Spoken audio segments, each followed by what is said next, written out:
के बाद अगर हम बेलपत्र को तोड़कर शंकर भगवान को समर्पित करते हैं तो शिव उसे स्वीकार नहीं करते।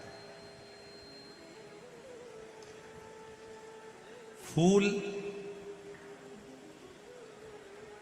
सूर्य की किरण निकलती है, प्रकाश थोड़ा सा हो जाता है, थोड़ा सा उजाला हो जाए और रात्रि सूर्य अस्त के पहले पुष्प को हम तोड़ सकते हैं, फूल हम तोड़ सकते हैं। बेलपत्र सुबह से लेकर दोपहर तक हम तोड़ सकते हैं, पर दोपहर के बाद में बेलपत्र को नहीं तोड़ा जाता।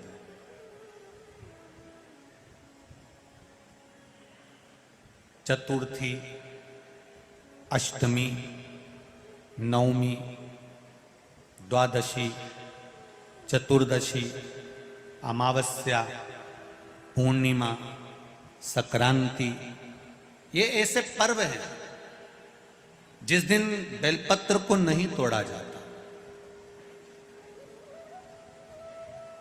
चतुर्थी, अष्टमी, नवमी,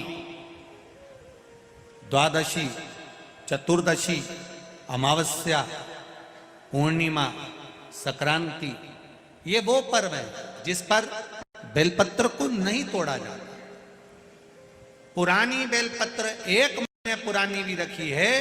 पुरानी बेलपत्र मंदिर के बाहर भी अगर निर्माल्य में उतरी हुई बेलपत्र किसी डलिया में पड़ी है, बहुत सारी बेलपत्र अगर किसी ने ले जाकर निर्माल्य को कहीं ले जाकर पटक भी दिया है मंदिर के कोने में, वहां से बेलपत्र उठा लो, उसको धो लो, साफ कर लो, वापिस ले जाकर महादेव को चढ़ा दो, वो स्वीकार कर लो।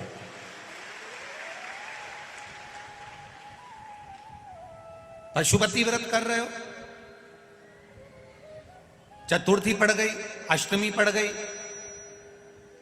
द्वादशी पड़ गई, बच्चों से मत कहो कि बेलपत्र तोड़ कर लाओ। बच्चों से कहो जाओ शंकर जी के मंदिर में कहीं डलिया में कहीं एक आध 2 बेलपत्र भी, 1 बेलपत्र भी अगर कहीं साइड में पड़ी हो, उसको उठा लाओ, धो, बाबा के थाली में रख लो और पशुपति व्रत पर भी चढ़ा दो। दोपहर के बाद में पूजन करने जा रहे हो, बेलपत्र दोपहर के बाद ना तोड़वाइए।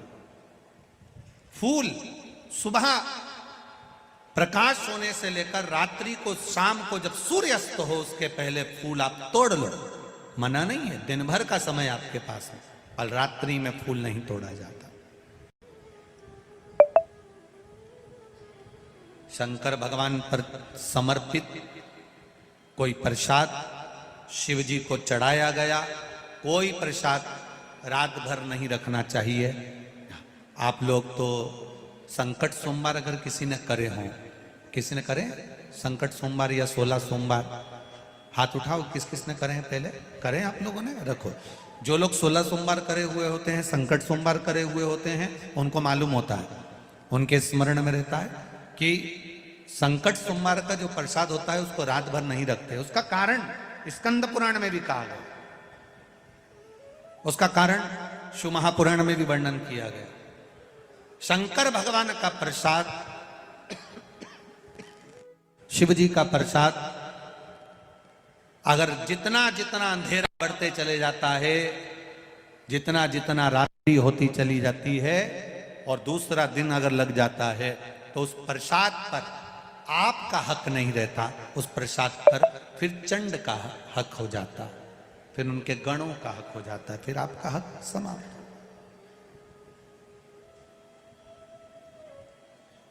तीसरी बात का स्मरण करिएगा, एक तो बेलपत्र दोपहर के बाद ना तोड़िए, दूसरा पुष्प रात में ना तोड़िए, तीसरा चतुर्थी, अष्टमी, नवमी, द्वादशी, अमावस्या, पूर्णिमा, चतुर्दशी, संक्रांति, इस पर बेलपत्र ना तोड़िए। मंदिर की चढ़ी हुई, कहीं रखी हुई, कहीं अगर निर्माल्य में भी कहीं ले जाकर पड़ी है,